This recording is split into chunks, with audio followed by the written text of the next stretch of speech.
Good morning everyone. Ram Ram. कैसा चल रहा है आप लोगों का दिन? मैंने कल के वीडियो में आपको कहा था कि अगले जो वीक का डिस्कशन होगा, जो भी एनालिसिस होगा वो देने की मैं पूरी कोशिश करूँगी। तो आज मैं हाज़िर हूँ। अगला हफ्ता जो भी हमारा रहेगा वो रहेगा कल सोमवार, यानी कि 28 अक्टूबर से 1 नवंबर 2024 तक, यानी सोमवार से शुक्रवार। दिवाली है, फिर भी हमें पूरे 5 दिन काम करने का मौका मिलेगा। ये दिवाली यानी लक्ष्मी जी की हम पर कृपा है। लक्ष्मी जी, हम दिवाली इसलिए ही मनाते हैं कि हमें धन दौलत आरोग्य मिले। तो आरोग्य, धन दौलत, ये सब हमें कहाँ से मिलेगा? काम करने से। तो हमें काम के लिए पूरा 1 हफ्ता मिल गया है। तो ये भी एक अच्छी कृपा ही है माँ लक्ष्मी की। चलिए, आप लोगों के लिए, सबके लिए शुभकामनाएँ कि ये हफ्ता आप लोगों के लिए बहुत अच्छा रहे। और इस वीक के लिए हम लोग एनालिसिस कर लेते हैं क्या होने वाला है। तो मार्केट में पहली बात हम जिस बारे में बात करेंगे वो हम करेंगे रिज़ल्ट्स के बारे में। तो रिज़ल्ट, आईसीआईसी के रिज़ल्ट्स ओवरऑल अच्छे ही रहे हैं, कोई इतना बुरा इम्पैक्ट नहीं होगा। ये अच्छी बात है, इसके रिज़ल्ट्स अच्छे आए हैं। शुरू करने से पहले डिस्क्लेमर ले लेते हैं। पहले, ये एक एजुकेशनल प्रोग्राम है। इस वीडियो के तहत मैं जो भी बोल रही हूँ वो मेरी स्वयं की राय है। आपके प्रॉफिट एंड लॉसेस के लिए मैं और मेरा चैनल जिम्मेदार नहीं रहेंगे। इन्वेस्टमेंट करने से पहले किसी क्वालिफाइड फाइनेंशियल एडवाइज़र की राय अवश्य लें। मैं सेबी रजिस्टर्ड नहीं हूँ।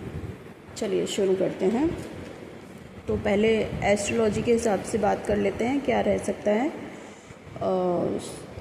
सोमवार को जो है मार्केट सपोर्ट लेवल से रिकवर हो सकता है, क्योंकि अभी हमने देखा काफ़ी गिरावट रही थी, लेकिन कल थोड़ा रिकवर होने की चांसेस है, क्योंकि वृश्चिक लग्न की कुंडली है। उसके बाद पूरे हफ्ते मार्केट तेज़ी भरा रह सकता है। तो ये तो हो गई एस्ट्रो की बात। चलिए टेक्निकली और न्यूज़ बेस जो भी है हमारा, वो मार्केट कैसे रह सकता है उसके बारे में हम बात कर लेते हैं। टेक्निकली रूप से जब भी मार्केट जिस प्रकार से टूटता है उसके हिसाब से रिकवर तो आना ही चाहिए। मतलब क्योंकि कितना टूटेगा, एक ही तरफ थोड़ी चलेगा। तो अभी जो एस्ट्रो के हिसाब से हमारा कल का ये है कि मार्केट थोड़ा रिकवर नीचे के लेवल से करेगा। चलिए आईसीआईसी के बारे में बात कर लेते हैं। इसका रिज़ल्ट ओवरऑल अच्छा ही रहा है। ईयर टू ईयर ग्रोथ 12 से 15% का है, और क्वार्टरली जो हम बोलेंगे क्वार्टर बाय क्वार्टर, तो वो 6 से 7% का हमारा इसमें ग्रोथ दिख रहा है। ये एक अच्छा नंबर है। और इसके जो एनपीएस हैं वो भी डिक्रीज़ हुए हैं, ये भी एक अच्छा साइन है। तो आईसीआईसी के रिज़ल्ट्स हम अच्छा बोल सकते हैं। रिलायंस में 2680 के ऊपर रहेगा तभी तेज़ी रह सकता है। तो और अभी जो करंट हमारा वॉर का जो सिनेरियो है, इसके बारे में ये है कि इज़राइल और ईरान वॉर, अभी टेंशन तो बढ़ा ही है, क्योंकि इज़राइल ने अभी उसके ऊपर हमला किया है। तो ये जो वॉर है, ये वाला, इस चीज़ को इज़राइल चाहता है कि इसको लंबा खींचा जाए, क्योंकि इसका इम्पैक्ट ये रहेगा कि तेल के भाव जो है, हमारा ऑयल प्राइसेस, वो उसमें उछाल आने की संभावना है। और सेक्टर वाइज देखें तो अभी सारे ही सेक्टर ख़राब ही हैं, पर चार्ट के हिसाब से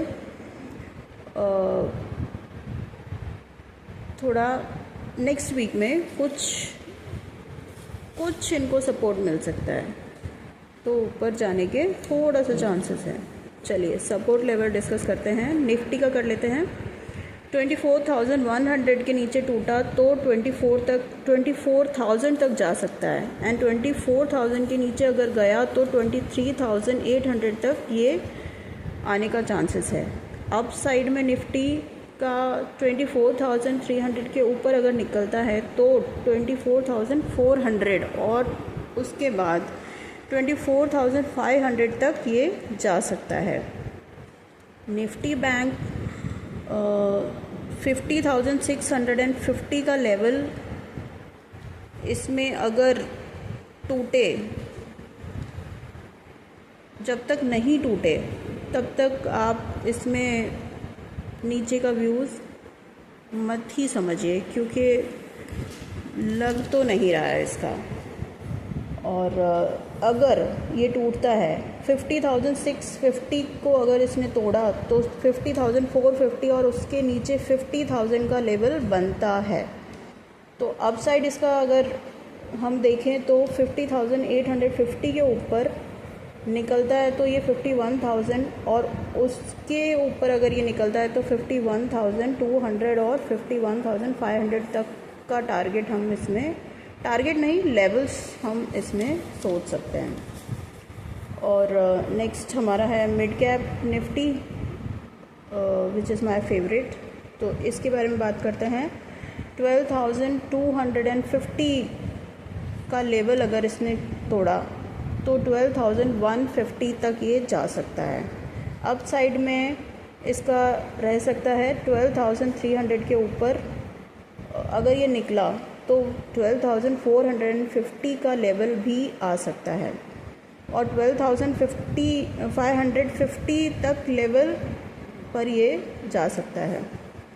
मतलब अगर इसने 12,450 का लेवल भी ब्रेक किया तो अप साइड में ये 12,550 तक भी जा सकता है। फिन निफ्टी की बात कर लेते हैं। फिन निफ्टी में लेवल इसके रहेंगे 23,840, और अप साइड में अगर ये लेवल को ब्रेक करता है तो 24,000 तक भी जा सकता है। डाउन साइड में इसका रहेगा 23,800 के नीचे अगर इसने तोड़ा तो 23,600, उसके नीचे 23,500 का लेवल ओपन हो जाएगा। तो ये आप इसके बारे में ध्यान रखें। बैंक एक्स में देख लेते हैं। 57,800 का लेवल अगर इसने नीचे की तरफ तोड़ा तो 57,500 तक ये जा सकता है। अप साइड इसका देख लेते हैं। 58,150 का लेवल अगर इसने क्रॉस किया तो 58,500 तक का लेवल इसमें आ सकता है।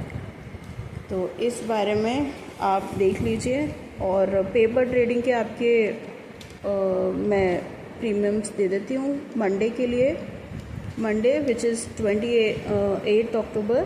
तो उसके लिए मैं आपको प्रीमियम बता देती हूँ। मिड कैप निफ्टी 12,250 का CE अगर आपको 140 के ऊपर ओपन होता है और